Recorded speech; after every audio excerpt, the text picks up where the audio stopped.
सभी को मेरा प्रणाम।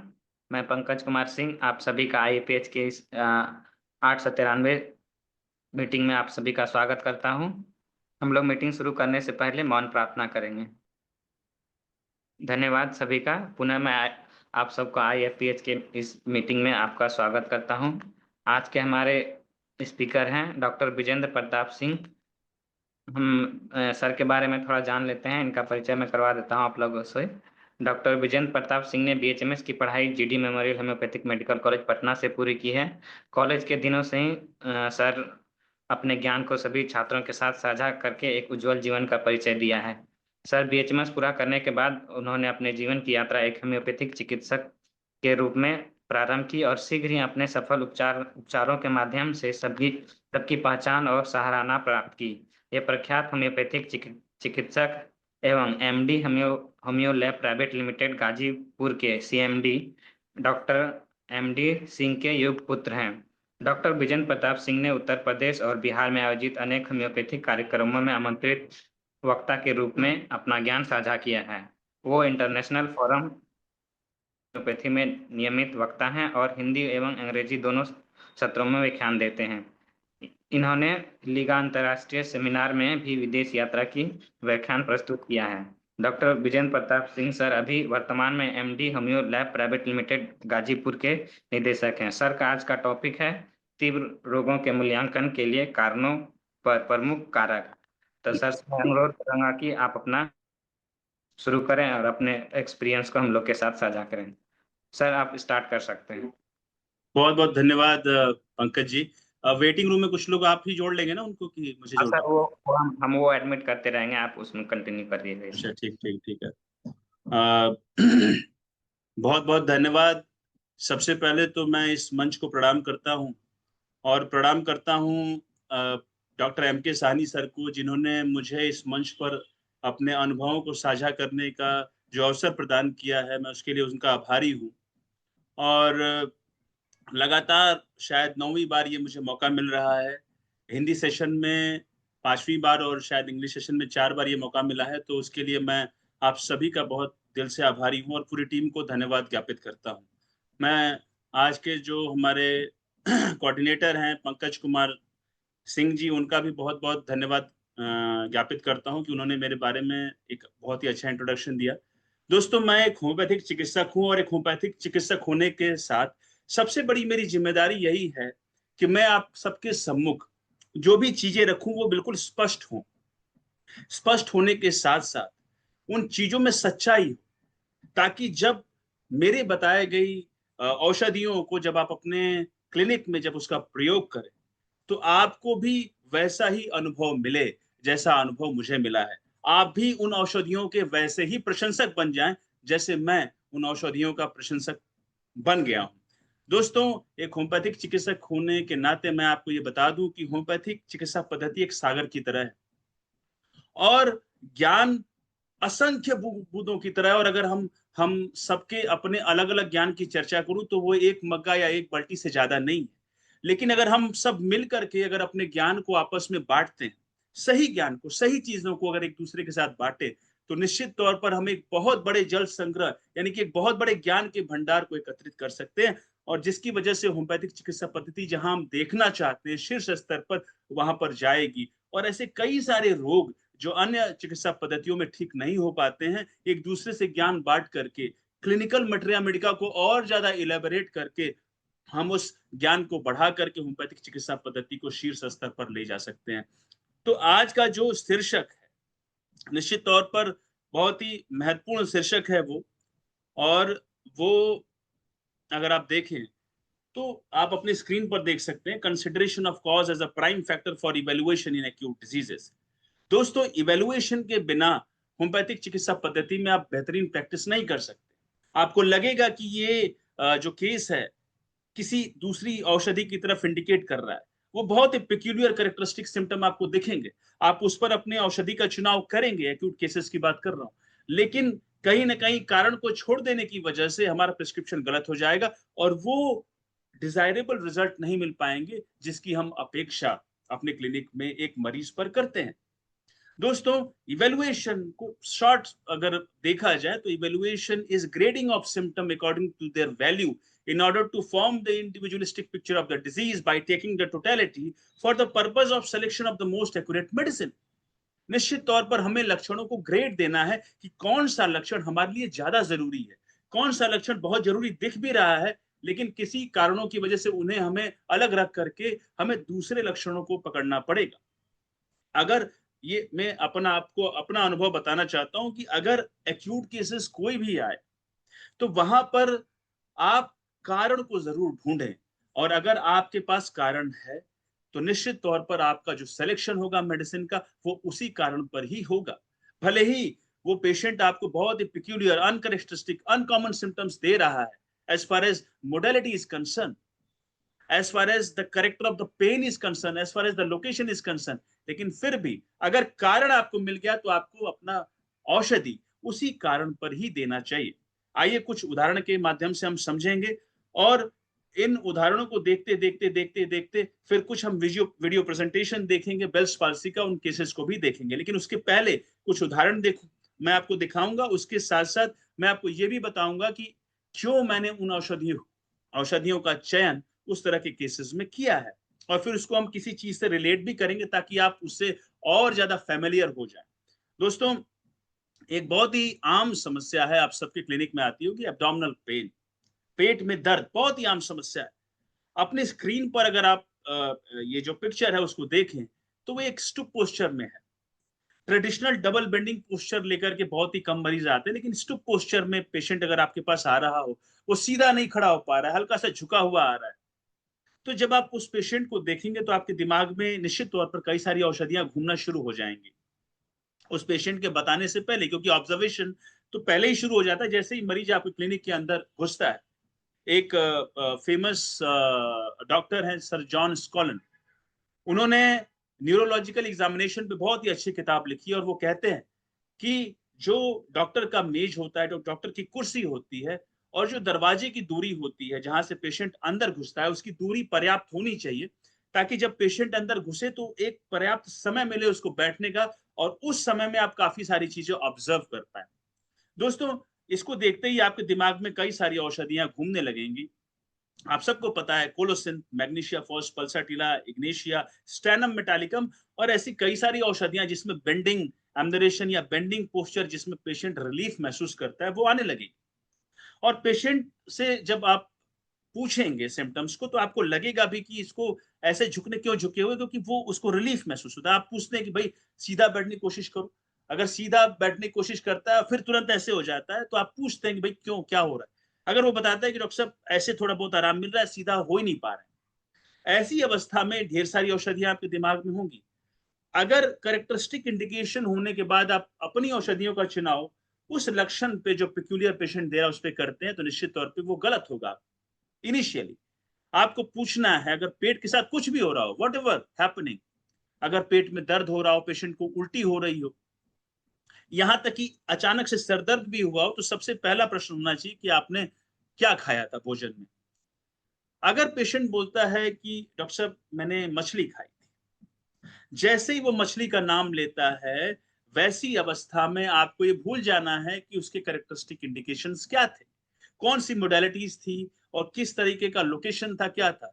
जैसे ही वो मछली बोलता है, आप सिर्फ आपके दिमाग में एक औषधि आएगी, वो होगी चिनिनम आर्स। दोस्तों, इस औषधि की इतनी मजबूत ताकत है कि इसकी सेवरल डोजेस उस पेशेंट के उस पेन को अबेट कर देंगी, हटा देंगी। यहां तक कि एक आपको और अपना अनुभव बताता हूं, और ये अनुभव मैंने कुछ गिनती के मरीजों में करके देखा है। जिन मरीजों को फिश की एलर्जी थी और फिश लेने के बाद उनको पेट में दर्द या उल्टी या लैट्रिन होने लगती थी, वैसे मरीजों में जब मैंने चिनिनम आर्स मछली लेने के पहले दिया तो उन मरीजों में वो लक्षण या तो बहुत कम आए या तो बिल्कुल आए ही नहीं। इसका तात्पर्य यह है कि चिनिनम आर्स सिर्फ कारण के आधार पर दी गई दवाई नहीं है कि जब वो मछली खाएगा, जब उसके लक्षण आएंगे, पेट में दर्द होगा, तभी हम उसको देंगे। चिनिनम आर्स अगर मछली लेने के पहले भी दी जाए तो ये एक प्रिवेंटिव मेडिसिन के रूप में कार्य करती है, और यही तो खूबसूरती है होम्योपैथिक चिकित्सा पद्धति की, इसके डायमेंशन बहुत ज्यादा वेरियस है, हजारों डायमेंशंस हैं, और उन्हीं डायमेंशंस को सिम्टम्स में भी आज हम समझने का प्रयास करेंगे। तो अगर एक पेशेंट आपके पास आ रहा है, उसको पेट में दर्द है, आप पूछते हैं कि भाई क्या खाए थे आप? अगर वो चिरनम, अगर वो मछली के बारे में बोलता है, तो आपकी जो औषधि निकल करके आएगी वो चिरनमार्स होगी। चिरनमार्स देने के बाद फिर अब फॉलो अप आप उन पेक्यूलियर सिम्टम्स के आधार पे जो भी औषधि आपके सम्मुख प्रस्तुत होती है, उसके साथ आप जा सकते हैं। लेकिन चिरनमार्स को पहले आपको देना ही होगा, ताकि वो जो एलर्जी है, जो एलर्जी की वजह से उसको प्रॉब्लम हो रही है, वो पहले वहां से निकल जाए। दोस्तों यही नहीं, कुछ मरीज ऐसे भी आएंगे, पेट में दर्द हो रहा है और वो सीधा बिल्कुल आएंगे आपके पास, आपके क्लिनिक में आते होंगे, पेशेंट बिल्कुल सीधा खड़ा है या सीधा बैठा हुआ है, आपके सामने पेट दर्द की प्रॉब्लम बता रहा है कि डॉक्टर साहब पेट में बहुत ज्यादा दर्द हो रहा है। लेकिन आप देख रहे हैं कि वो तो बिल्कुल सीधा बैठा हुआ है या बिल्कुल सीधा आपके पास क्लिनिक में चला आ रहा है, कोई झुका हुआ नहीं है। आप पूछते हैं कि भाई सीधे क्यों हो? तो वो बोलता है कि डॉक्टर साहब सीधा होने में थोड़ा सा रिलीफ मिलता है। तो आप बोलो कि आगे झुक करके दिखाओ, अगर आगे झुकने में वो बिल्कुल फिर से सीधा हो जा रहा है, इसका मतलब है कि बेंडिंग बैकवर्ड एमलरेशन, इसको ऐसे ही इंटरप्रिटेट किया जाएगा, यानी कि सीधा बैठने में उसको रिलीफ मिल रहा है, आगे झुकने में दिक्कत हो रही। एक बार फिर से आपके दिमाग में जो औषधि आएगी, आप सब जानते हैं उस औषधि के बारे में, ब्रायोनिया अल्बा और डायस्कोरिया। ब्रायोनिया अल्बा में हर जगह प्रेशर एमलरेशन है, लेकिन एब्डोमेन के केस में प्रेशर एग्रावेशन होता है ब्रायोनिया में। और ब्रायोनिया और डायस्कोरिया एक दूसरे को बहुत ही अच्छा फॉलो, मतलब एक दूसरे के साथ बहुत अच्छी तरीके से चलती है। और मैं आपको पर्सनल अपना अनुभव बताता हूँ कि कई सारे ऐसे केसेस आते हैं जिसमें आप अपने क्लिनिक में भी देखते होंगे कि जब अल्ट्रासाउंड कराते हैं उसमें लिखता है थिकेंड बाउल लूप। अगर आंतों में सूजन हो, और ज्यादातर आप देखेंगे कि वो एपिगैस्ट्रिक और अम्बिलिकल रीजन में ज्यादातर दिक्कत लेकर के आते हैं। वैसी अवस्था में अगर पेशेंट बिल्कुल सीधा आपके यहाँ बैठा हुआ है और उसको पेट में बहुत ज्यादा दर्द हो रहा है, उस कंडीशन में मैंने डायस्कोरिया और ब्रायोनिया को यूज किया है, और आपको बता दूं कि 100 से भी ज्यादा केसेस में यूज किया है, और 90% केस में ये औषधियां बहुत ही जबरदस्त काम करती हैं। लेकिन जैसा मैंने आपको कहा कि अगर कोई प्रॉब्लम पेट के साथ आ रही है, तो आप पूछिए कि आपका लास्ट मील क्या था।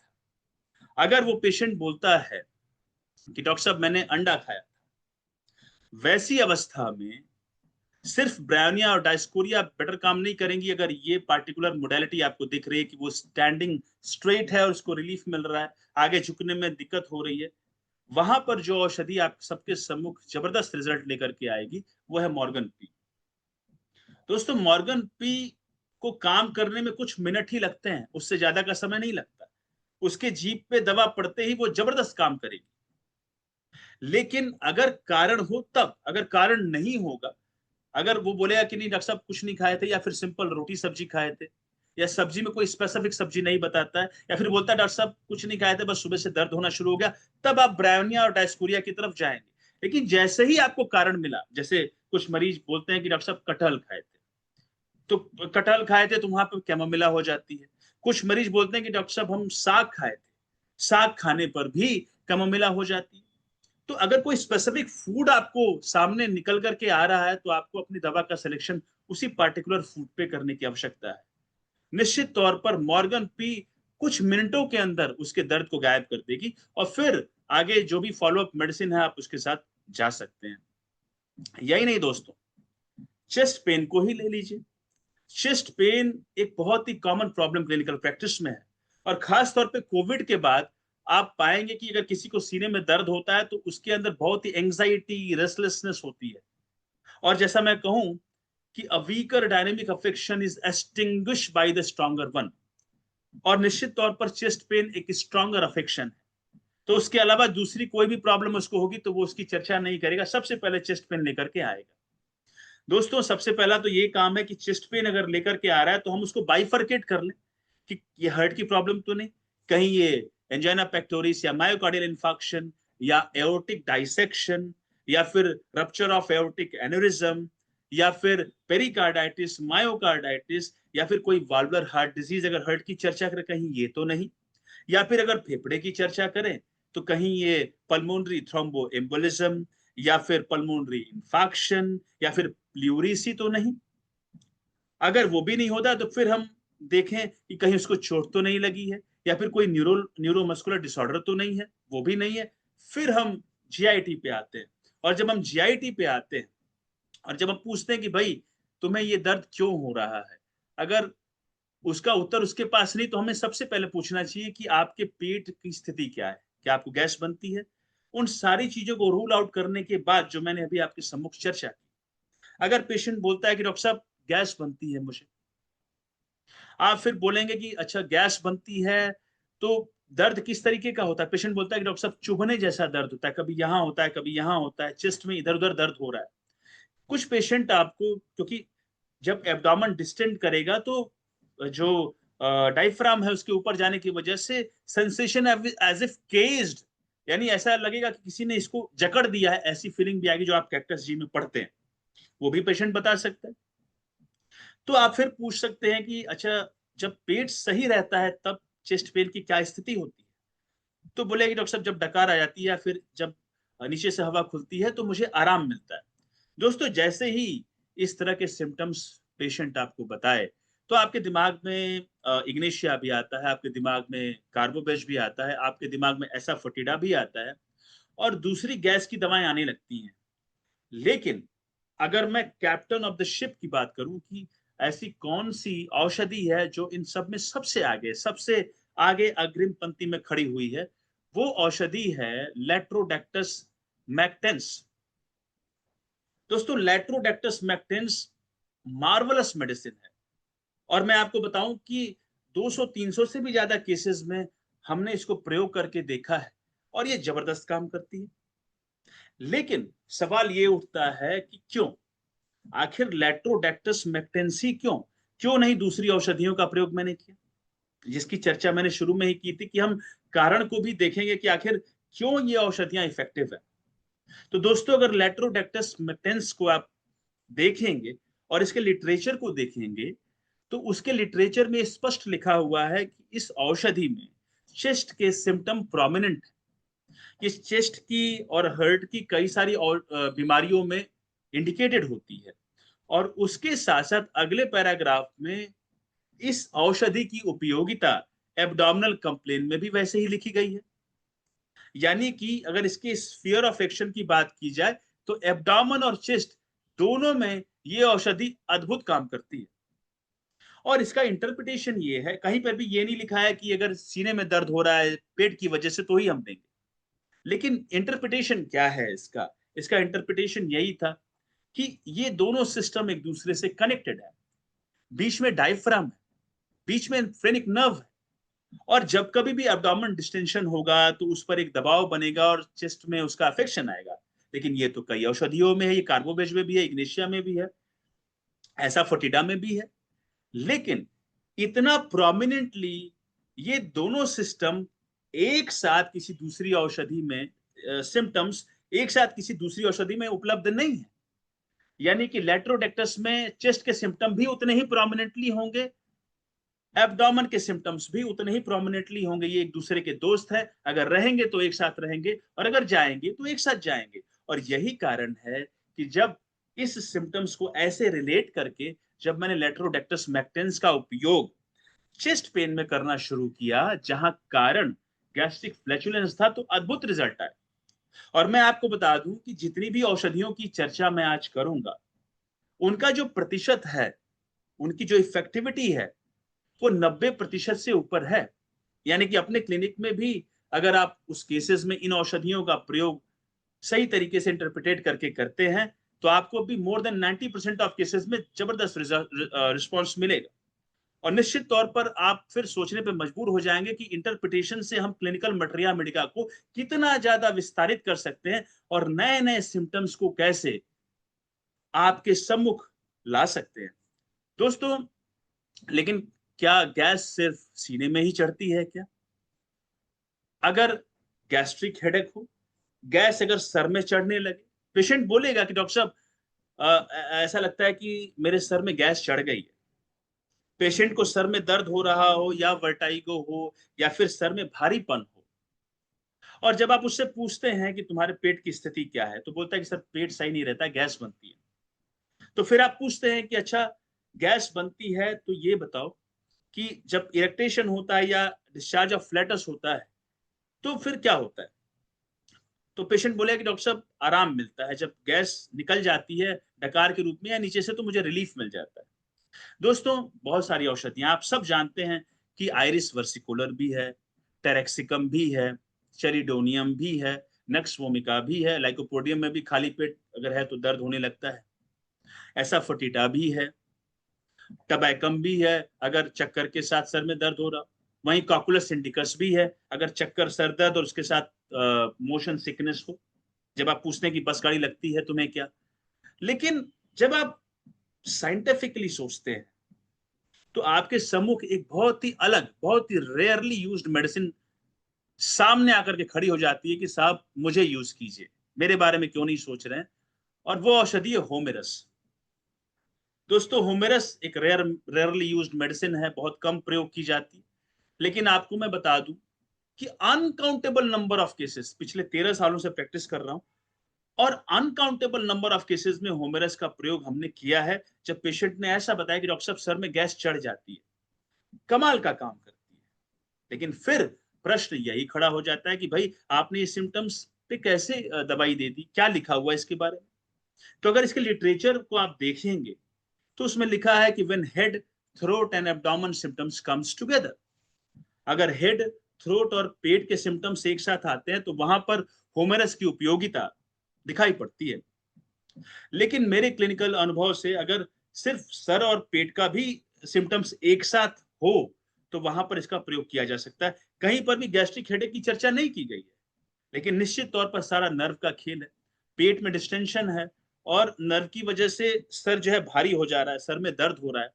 तो चूंकि ये दोनों सिम्टम्स एक साथ इस औषधि में मिलते हैं, उसके बिना इस औषधि के बारे में हम नहीं सोच सकते। यही कारण है, यही इंटरप्रिटेशन है मेरा कि होमेरस कमाल का काम करती है। और जब मैंने होमेरस का प्रयोग करना शुरू किया तो जैसा मैंने कहा कि मैं तो इन औषधियों का प्रशंसक बन चुका हूं और आप भी जब इन औषधियों को प्रयोग करेंगे तो आप भी पाएंगे कि आपको भी वैसे ही रिजल्ट मिल रहे हैं जैसे रिजल्ट आपको मिल पाए, मुझे मिले हैं। दोस्तों, इसको समझाने के लिए मैं आपको एक दूसरी तरफ लेकर के चलता हूं। संगीत, मुझे लगता है कि एक ऐसी विधा है, सबसे मुश्किल विधा है और बहुत ही मुश्किल से संगीत की कला सबको मिलती है। आइए इसके माध्यम से थोड़ा सा, तानों के माध्यम से, रागों के माध्यम से मैं आपको समझाने का प्रयास करता हूं, तो आप और ज्यादा इससे कनेक्ट हो जाएंगे। मैं आपको एक राग के बारे में बताता हूं और फिर हम आगे बढ़ते हैं। Nini pa ma pa, nini pa ma pa, nini pa ma pa, re re sa ni sa, re re sa ni sa, re re sa ni sa, nini pa ma pa pa ni pa ni sa ni sa ni pa, ma pa ni sa ni sa ni pa, गरज गरज आज मेघा घनन घनन छायो रे। ये मेघ मल्हार और इसमें सारे मपनी सा, इन्हीं 5 स्वरों का प्रयोग हुआ है। इसमें ग और ध पूरी तरह से वर्जित है। अगर मेघ मल्हार होगा तो यही पांचों स्वर ही आएंगे। अगर तान की बात करें, जो तान मैंने आपको सुनाई, इन्हीं पांचों स्वरों का प्रयोग करके हम इसमें दूसरी तान भी बना सकते हैं। जैसे मम रे सा, मम रे सा, नी नी प म प प म प प म प प म रे मम रे सा नि सा नि प नी प म प प म प प म प प म रे मम रे सा।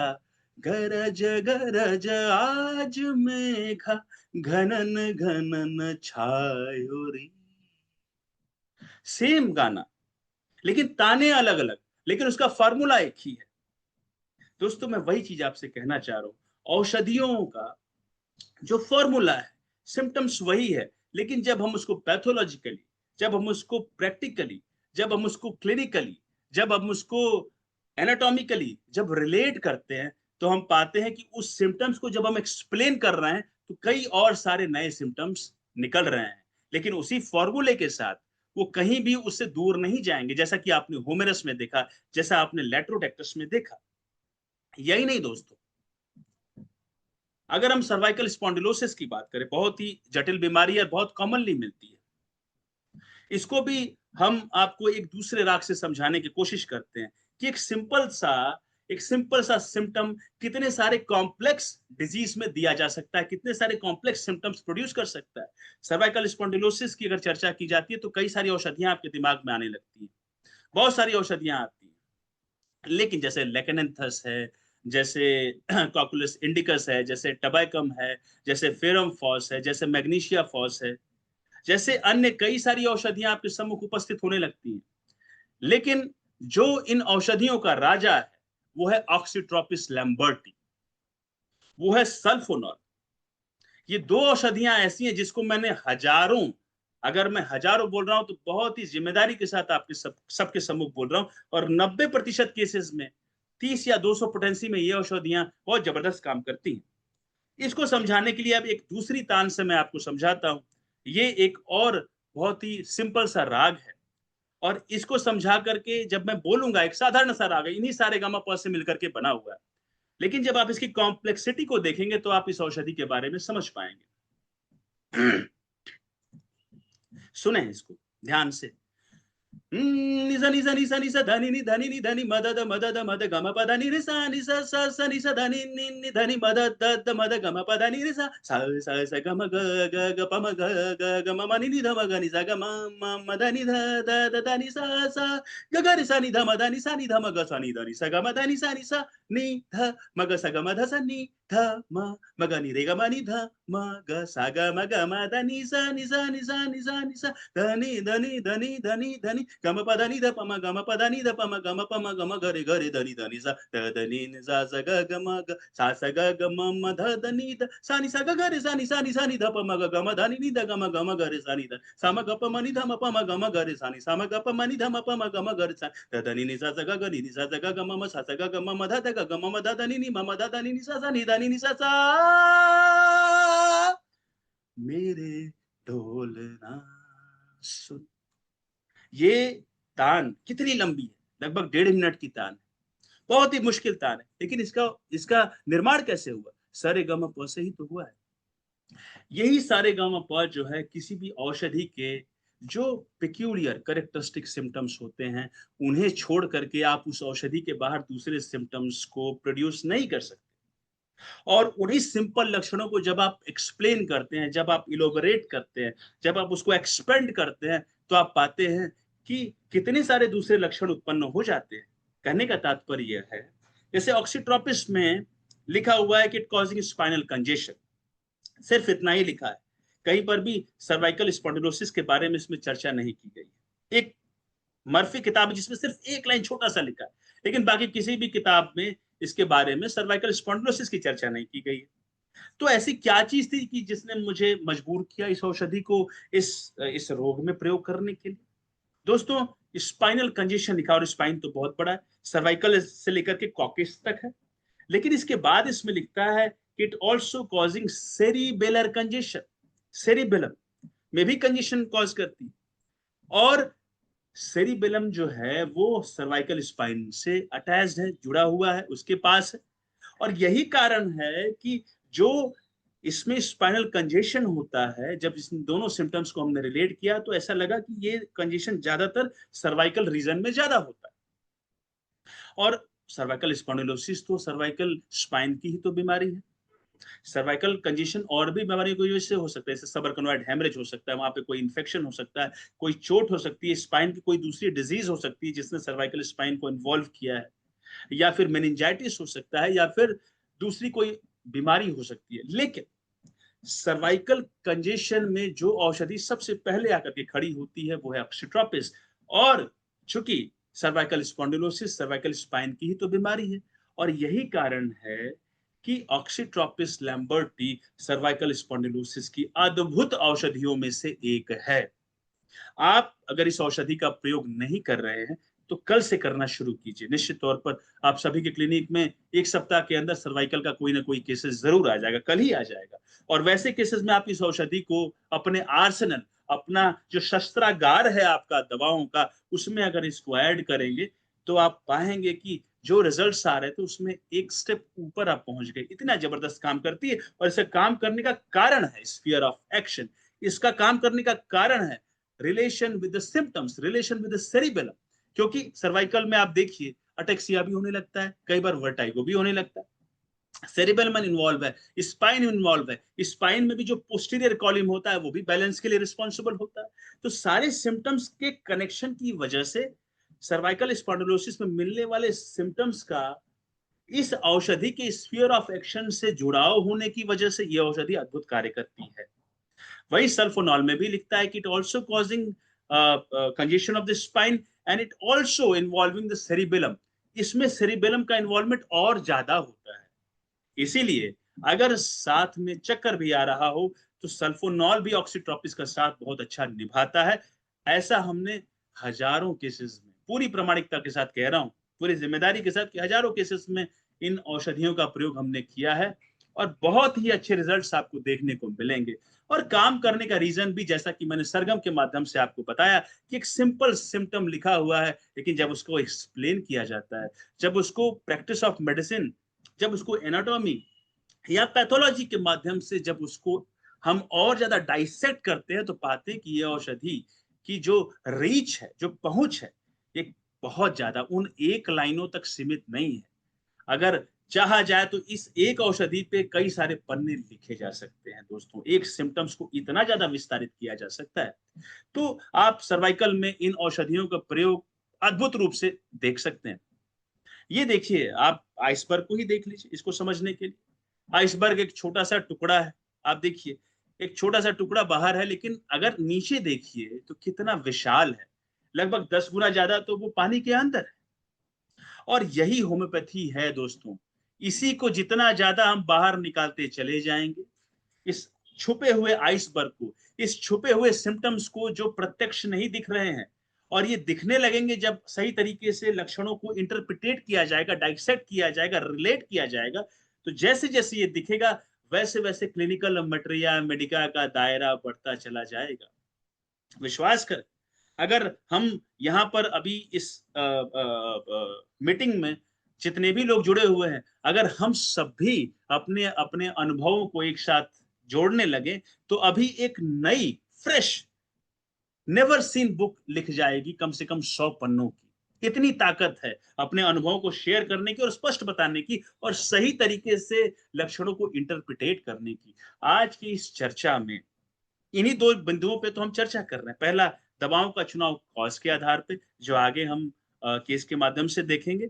और दूसरा, लक्षणों को सही तरीके से इंटरप्रिटेट करके कि भैया इसका जो इवैल्यूएशन है, इवैल्यूएशन में ये लक्षण जो साधारण सा दिख रहा है क्यों बहुत असाधारण दिखने लगेगा, उसमें ऐसी कौन सी लाइन लिख गई है। दोस्तों, ये चीज आपको इस कंडीशन में देखने को मिलेगी। रीनल कॉलिक बहुत ही कॉमन समस्या है, चाहे वो बिहार हो, उत्तर प्रदेश हो, मध्य प्रदेश हो, दिल्ली हो या देश का कोई भी राज्य हो। ऐसा कोई राज्य नहीं है जहां पर रीनल स्टोन के केसेस न मिलते हो। लेकिन हम जो चर्चा कर रहे हैं वो रीनल कॉलिक पे कर रहे हैं, यानी कि किडनी की जो पथरी होती है उसमें जो दर्द होता है, हम उसकी चर्चा सिर्फ कर रहे हैं।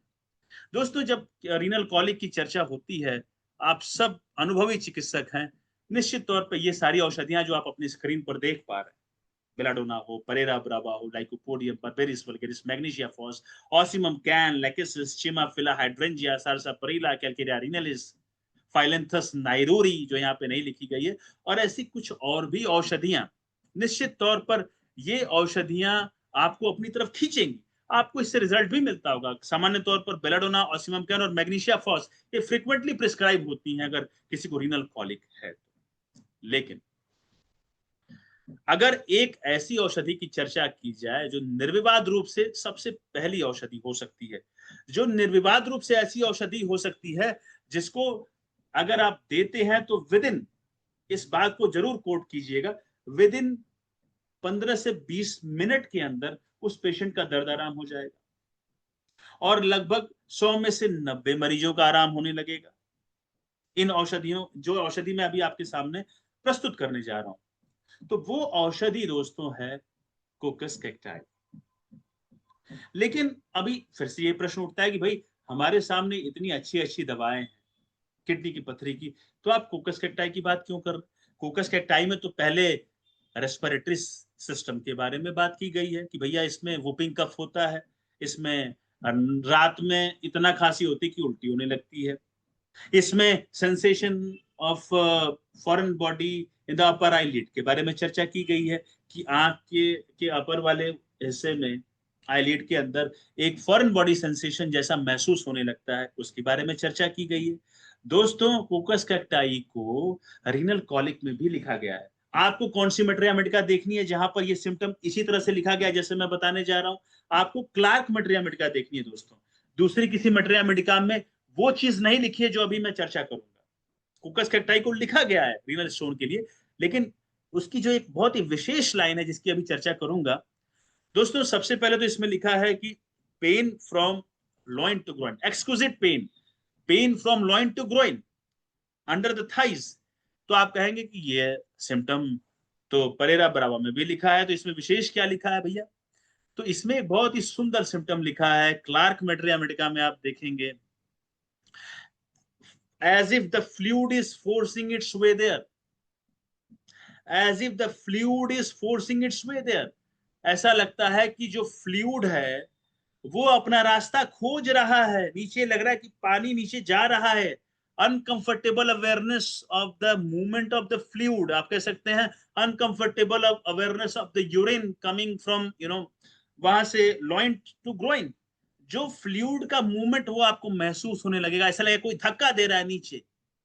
और दोस्तों, ये तभी संभव होता है किसी तरह का जब ऑब्स्ट्रक्शन हो, जब इंपैक्ट हो स्टोन यूरेट्रोवेसिकुलर जंक्शन पे या यूरेटर में कहीं पर भी या किडनी में भी कहीं वो ऑब्स्ट्रक्टिव स्टोन के रूप में अगर हो, तो वैसी कंडीशन में चाहे वो किडनी में हो चाहे वो यूरेटर में हो, इस तरह का सेंसेशन आपको महसूस होगा, जैसे लगेगा कि पानी नीचे की तरफ बढ़ रहा है, क्योंकि आपने रास्ते में एक रुकावट पैदा की और वो फोर्स जब देगा तो वो अनकंफर्टेबल अवेयरनेस होने लगेगी। दोस्तों, ऐसे आपको थोड़ी पता चलता है कि कैसे आगे बढ़ रहा है। क्या आपको आपके हार्ट बीट का पता चलता है? नहीं पता चलता है। Uncomfortable awareness of the heart beat को बोलते हैं palpitation. Uncomfortable awareness of the breathing को बोलते हैं डिस्निया, डिफिकल्ट ब्रीदिंग। सांस भी आपको महसूस थोड़ी होती कि आप सांस ले रहे हैं, आपको अपनी धड़कन थोड़ी महसूस होती है, वैसे किसी भी अंग का मूवमेंट थोड़े महसूस होता है। और अगर ये महसूस होने लगे और ये लिखा हुआ है वहां पे, कितनी सुंदर लाइन क्लार्क में लिखी गई है, और इसीलिए कोकस cacti is the best one, सबसे महत्वपूर्ण औषधि है जो रीनल कॉलिक में आप इसका प्रयोग कर करके देख सकते हैं। और दोस्तों, इसको देना कैसे ये भी मैं आपको बता दूं। कोई भी पेशेंट जब रीनल कॉलिक है, मतलब पथरी का मरीज आपके पास आएगा तो दर्द होगा तभी तो आएगा। दर्द हो रहा है, आप पूछते दर्द हो रहा है क्या? आप इस औषधि की 4 खुराक, 3 से 4 खुराक 5-5 मिनट के अंतराल पे उसको दें, अपने क्लिनिक में बैठा करके दीजिए।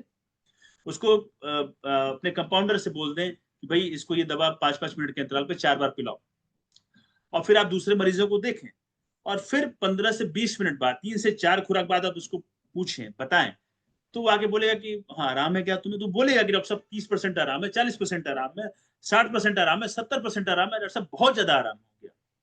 और 90% मरीज आपको ऐसा बोलेंगे, और वो इसीलिए आराम होगा क्योंकि इस औषधि में, क्लार्क मटेरिया मेडिका में, एक सिंपल सा लक्षण लिखा गया है। यही तो हमारे जो स्टॉलवर्ड्स हैं, उन्होंने जो सिम्टम्स बस लिख दिया कि भाई ऐसे हो रहा है। अब उसको कैसे हम इंटरप्रिटेट करते हैं, उसको कितनी वरीयता देते हैं, उसको कैसे इवेलुएट करते हैं, उसको कितनी प्राथमिकता देते हैं, ये हम पर निर्भर करता है। दोस्तों, कई सारे लक्षण, ऐसे हजारों लक्षण किताब में लिखे गए हैं। जिस ऑथर ने उसको लिखा है उसने कुछ और सोच करके लिखा है, लेकिन जब हम, आप और ऐसे कई सारे चिकित्सक उसको बहुत ही ध्यान से पढ़ते हैं, उसको कोशिश करते हैं समझने की, और उसको प्रैक्टिस ऑफ मेडिसिन से और बाकी दूसरे सब्जेक्ट से रिलेट करने की कोशिश करते हैं, तो हमको उस लक्षण की एक्सपेंशन, विस्तार, प्रभाव जानने को मिलता है, समझ में आता है। इसीलिए मैं कहता हूं कि एक क्लिनिकल मटेरिया मेडिका जो है, कई सारी क्लिनिकल मटेरिया मेडिका सिर्फ एक किताब पे आधारित होकर के लिखी जा सकती है। हम सबको सहयोग करके स्पष्ट बात आपको बताने की आवश्यकता होगी, तभी ये संभव हो पाएगा दोस्तों। जैसे मैंने कहा, find out the cause, correct interpretation of the symptom, ये 2 चीजें हैं जिसके आधार पर हम किसी भी केस को जब देखते हैं, सही तरीके से इवेलुएट करते हैं, तो रिजल्ट जबरदस्त आते हैं। अब आइए कुछ केसेस के बारे में हम देख लेते हैं, जैसे बेल्स पाल्सी है, इसके कुछ केसेस देखते हैं और फिर लास्ट में हम थोड़ी सी चर्चा करके फिर हम इसको करेंगे। तो सबसे पहले तो ये वीडियो इसमें प्ले नहीं हो पाएगा। इसको प्ले करने के लिए मुझे फिर वापस से जाना होगा, शेयर करना होगा। बस 1 सेकंड का समय दीजिए। Video file share.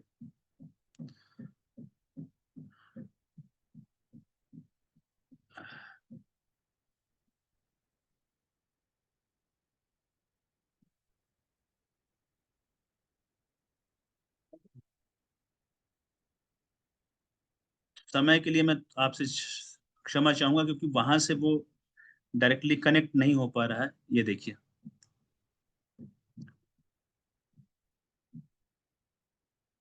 पूरा दिखा, माथा सिकोड़िए, माथा सिकोड़, वो ऐसे जो है ऐसे। थोड़ा सा हाँ दाहिनी तरफ, हाँ हाँ, ये बाईं तरफ जा रहा आंख है, बंद मतलब करो। Right sided Bell's palsy. देखिए दाहिनी आंख भी अच्छी तरीके से वो क्लोज नहीं कर पा रहा। It is a case of right sided Bell's palsy. आइए अब इसके फॉलोअप को देखते हैं। फॉलोअप को जब हम देखेंगे तो मात्र 7 दिनों के अंदर किस तरीके से रिजल्ट निकल करके सामने आया है वो आपको देखने को मिलेगा।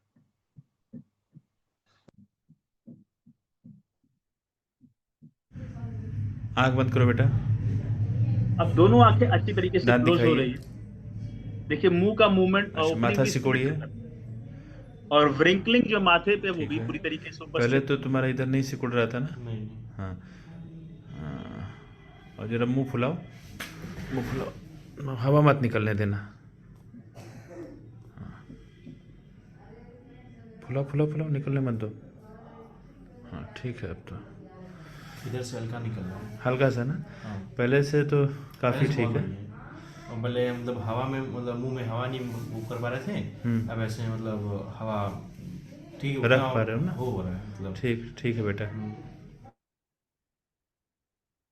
अब जब हम इसका लास्ट फॉलोअप देखते हैं, और ये फॉलोअप मात्र 15 दिन के अंदर हमें मिला। कहाँ गया वो? सी कहाँ गया? हाँ ये देखिए।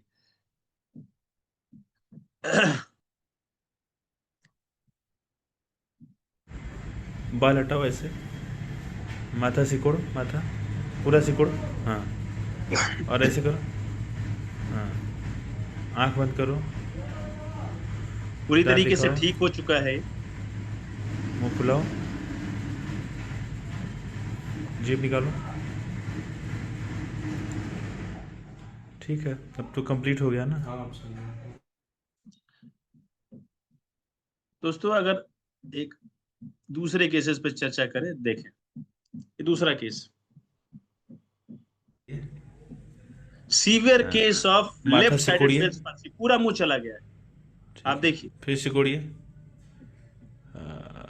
ठीक है, आंख बंद करने की कोशिश कीजिए। ठीक है, ऐसे दांत दिखाइए, ऐसे। हाँ, बाएं साइड का है इनको। कितना दिन हो गया? तीन नवंबर का महीने। है नवंबर, नवंबर से है? जी।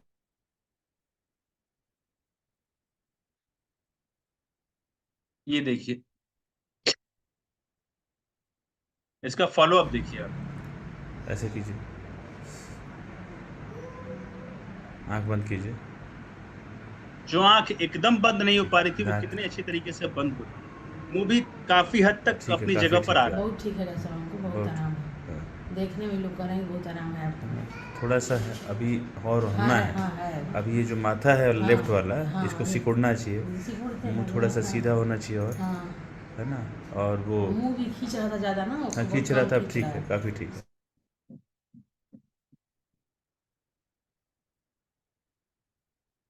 दांत दिखाइए, अब मुंह और ज्यादा सीधा आंख हो बंद चुका है। कीजिए, देखिए आंख में कोई प्रेशर ही नहीं लगाना पड़ा, और खोलिए, आसानी से आंख फिर बंद हो बंद पा रहा कीजिए, ऐसे ऐसे कीजिए। हाँ, माथा सिकुड़िए, ऐसे ऐसे देखिए।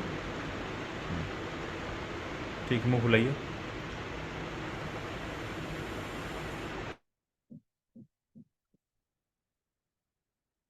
इसके बाद अगर ये एक महिला का केस देखेंगे। बूढ़े लोगों में और मुश्किल होता है तुरंत रिस्पॉन्स पाना। लेफ्ट माथा साइड सिकोड़िए माता जी। हाँ ठीक है। आ कीजिए, आ। दांत। देखिए मुंह पूरा भाग जा रहा आंख बंद कीजिए, पूरा है। बंद। आंख बहुत आंख आंख मुश्किल बंद से कीजिए, बंद। मुंह बंद कीजिए, आंख बंद कीजिए। हाँ ठीक है। फुलाइए मुंह।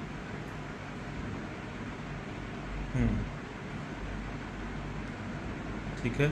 आंख बंद कीजिए फिर।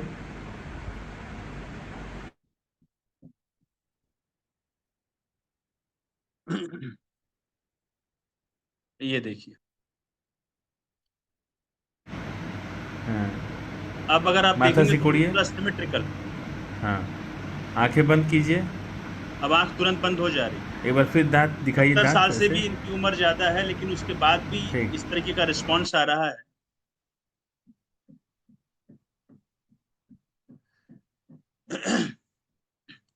एक लास्ट केस दिखाता हूँ। केस कई सारे हैं, लेकिन समय की कमी होने की वजह से हम इसको लिमिट ही करेंगे। ये देखिए। अभी आंख बंद करा, आंख बंद करा अपन। इनकी आंखें तो ठीक है, लेकिन मुंह टोपी देखिए। हटावा, तो मथुआ दिखाई दी तो यार। टोपी हटावा। माथा सिकोड़ा, माथा सिकोड़िए, आँख खोल लीजिए। माथा सिकोड़िए ऐसे, ऐसे। हाँ। दांत दिखाइए। देखिए मुंह जो है वो बाईं तरफ जा रहा है, हाँ, यानी कि right right sided sided Bell's Bell's palsy palsy था। का केस है ये। उस दिन आंख नहीं खुल रही थी, वो दिन वहाँ आंख जो है बंद नहीं हो रहा था ना, फर्स्ट दाहिना फर्स्ट आपका। फॉलोअप में आंखें भी नहीं इसकी बंद हो रही थी। आप हाँ हम तो जाना थे, फर्स्ट उस दिन फॉलोअप मत का वीडियो ना मेरे बंद पास हो। ठीक है, नहीं है। हमके सेकंड फॉलोअप का वीडियो था, और ये थर्ड राम फॉलोअप देखिए ठीक आप। ठीक।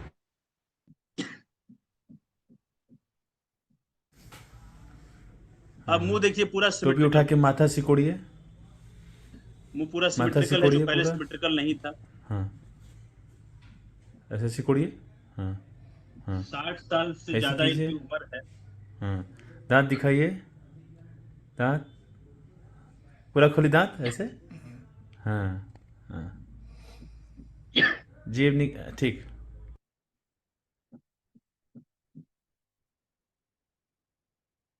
तो दोस्तों आपने इसमें ये देखा कि किस तरीके से इतने सारे बेल्स पाल्सी और कई सारे और केसेस भी हैं, लेकिन लिमिटेशन ऑफ द टाइम की वजह से हम उसको लिमिट कर रहे हैं।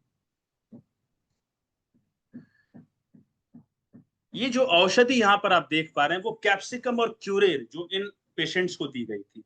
लेकिन सवाल यही आता है कि भाई आपके पास तो कॉस्टिकम भी है, आपके पास बेलाडोना भी है, आपके पास एकोनाइट है, आपके पास रस्टक्स है, आपके पास ढलका मारा है, आर्सेनिक है, आपके पास दूसरी अन्य औषधियां जैसे रूटा जी भी है, लेकिन आपने कैप्सिकम और क्यूरेर को ही क्यों? आपके पास सिनेगा है, आपके पास कैडमियम सल्फ भी है। तो कैप्सिकम और क्यूरेर को यूज करने का कारण क्या था, जो अपने लेक्चर्स में मैं शुरू से प्रयास कर रहा हूं जानने के लिए। दोस्तों इसका कारण कहीं ना कहीं इसमें छुपा हुआ है। आप देखिए, ये जो सेवेंथ क्रेनियल नर्व है वो कान के अंदर से ही जाती है। एब्ड्यूसेंस न्यूक्लियस के आगे निकलते हुए आप जब ये कान में इंटर करती है तो इनर ईयर होते हुए, मिडिल ईयर होते हुए, ये जो है जो मेस्टोइड में फोरामेन होता है, स्टाइलोमेस्टोइड फोरामेन, उससे निकल करके फिर इसकी ब्रांचेस पूरे फेस में इस तरीके से फैल जाती हैं, यानी कि टेम्पोरल ब्रांच, जाइगोमेटिक ब्रांच, और बकल ब्रांच, और मैंडिबुलर ब्रांच, और सर्वाइकल ब्रांच।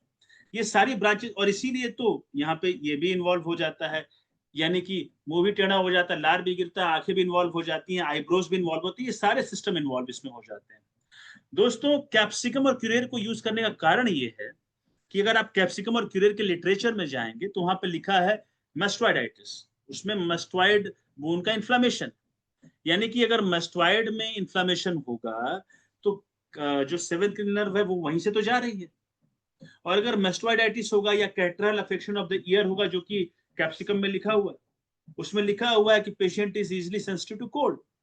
तो अगर कान के अंदर से फेशियल नर्व जा रही है तो कान के अंदर कोई भी प्रॉब्लम हो, और अगर ससेप्टेबिलिटी हो उस पेशेंट की, अगर इम्यूनिटी उसकी कमजोर हो, अगर ऑर्गेनिज्म का विरुलेंस बहुत ज्यादा हो, अगर मेस्टोइडाइटिस की ताकत ज्यादा हो, ओटाइटिस मीडिया की ताकत ज्यादा हो, या catarrhal affection of the middle ear की ताकत ज्यादा हो, तो फेशियल नर्व को इन्वॉल्व कर सकती है, और जैसे ही फेशियल नर्व में इन्फ्लेमेशन होगा, उसकी इन्वॉल्वमेंट होगी, तो बेल्स पाल्सी हो जाएगी।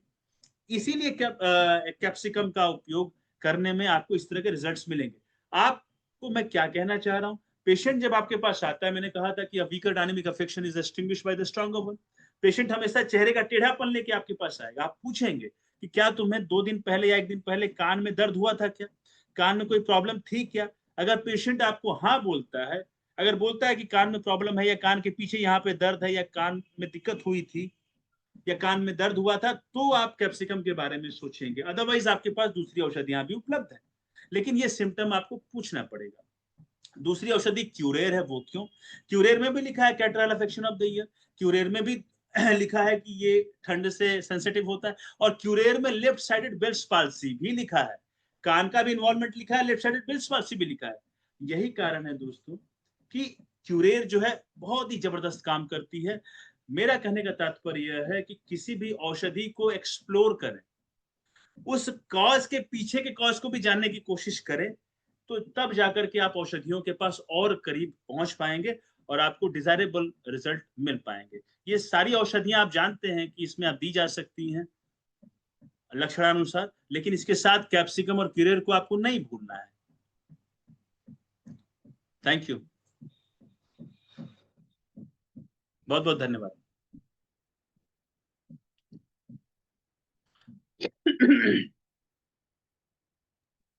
अगर थैंक यू सर, आपने बहुत ही अच्छे तरीके से बताया कि कैसे हम लोग एनाटॉमी फिजियोलॉजी को लेके कैसे मेडिसिन को यूज कर सकते हैं अपने जगह पर।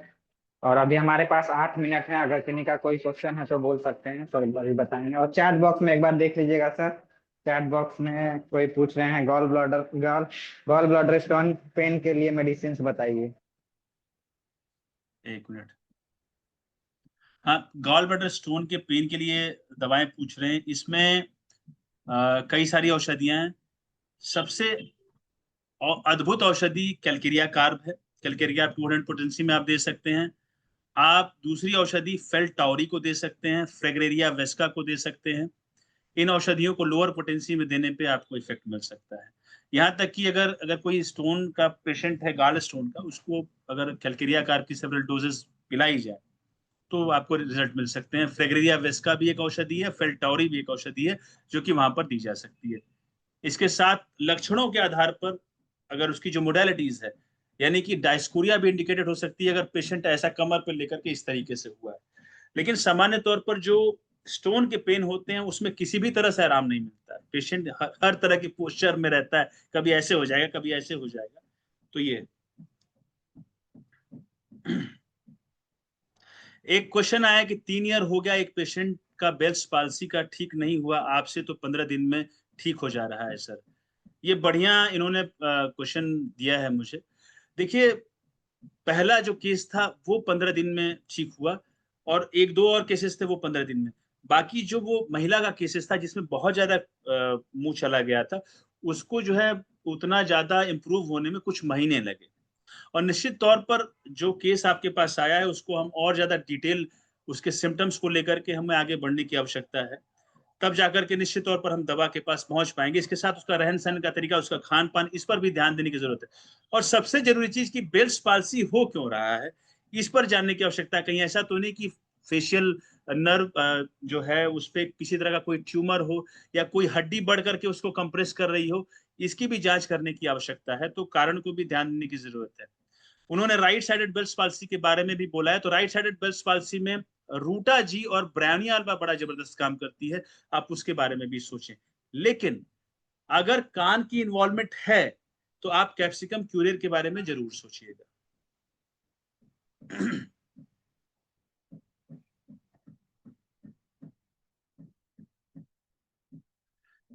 हाँ, एक सज्जन है, उन्होंने लिखा है कि सर क्यूरेर चलाए हैं फिर भी इंप्रूवमेंट नहीं हुआ है। सर, अगर क्यूरेर चलाने पे इंप्रूवमेंट नहीं हुआ है तो आप उसके लक्षणों को और देखें। क्या उसके कान में पहले दर्द था? अगर आप इस पे लिख सकते हैं तो एक बार लिख करके मुझे सूचित करें कि कान का इन्वॉल्वमेंट था कि नहीं था। अगर क्यूरेर नहीं है तो क्या आपने कैडमियम, सल्फ और सिनेगा के बारे में भी सोचा? क्या आपने वो भी औषधियां ट्राई की हैं कि नहीं की? और अगर ये बहुत पुराना हो गया तो निश्चित तौर पर आप उस केस को और ज्यादा डिटेल थॉरली चेकअप कीजिए।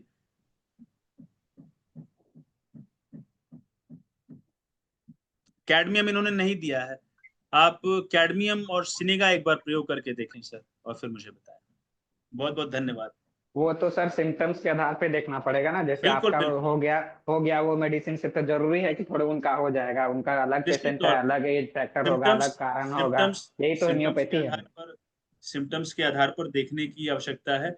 आज का जो ये शीर्षक था और जो टॉपिक था, मैंने शुरू में ही कहा कि एक्यूटली कोई केसेस आ रहे हैं तो उस केस में किस तरीके से इंटरप्रिटेशन किया जाएगा, क्योंकि जब पेशेंट का मुंह पूरी तरीके से टेढ़ा है तो इनिशियली पेशेंट आपको बहुत सारी चीजें बताने की स्थिति में नहीं होता है, और ये बहुत ही प्रैक्टिकल चीज है, इतने सालों से प्रैक्टिस के दौरान हमने देखी है। तो कुछ ऐसे क्लिनिकल पॉइंट्स होते हैं, कुछ ऐसी चीजें होती हैं जिस पर तुरंत आघात करके हम उसको सही कर सकते हैं। निश्चित तौर पर एक्यूट डिजीज है, किसी न किसी एक्यूट अफेक्शन की वजह से ही हुई है। जैसे अगर किसी को लाठी से चोट लग गई और अगर वो चोट लेकर के आ रहा है, तो वैसे कंडीशन में आर्निका मोंटाना इंडिकेटेड होगी, लेकिन हायर पोटेंसी 10 पोटेंसी में या 1 पोटेंसी में ज्यादा इफेक्टिवली काम करेगी। वहां पर अगर हम 200 या 30 पोटेंसी का इस्तेमाल करते हैं तो उतने अच्छे रिजल्ट्स नहीं आएंगे।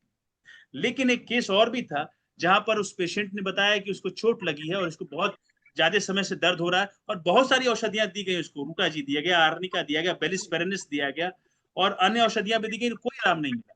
फिर पेशेंट ने बताया कि उसको पीटा गया था कहीं पर, उसको क्या कहते हैं, उसको छड़ से मारा गया था सबके सामने।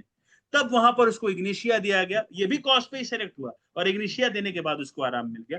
तो निश्चित तौर पे अगर केस पुराना है और पेशेंट की सारी चीजों को लेना निश्चित तौर पर परम आवश्यक है। धन्यवाद।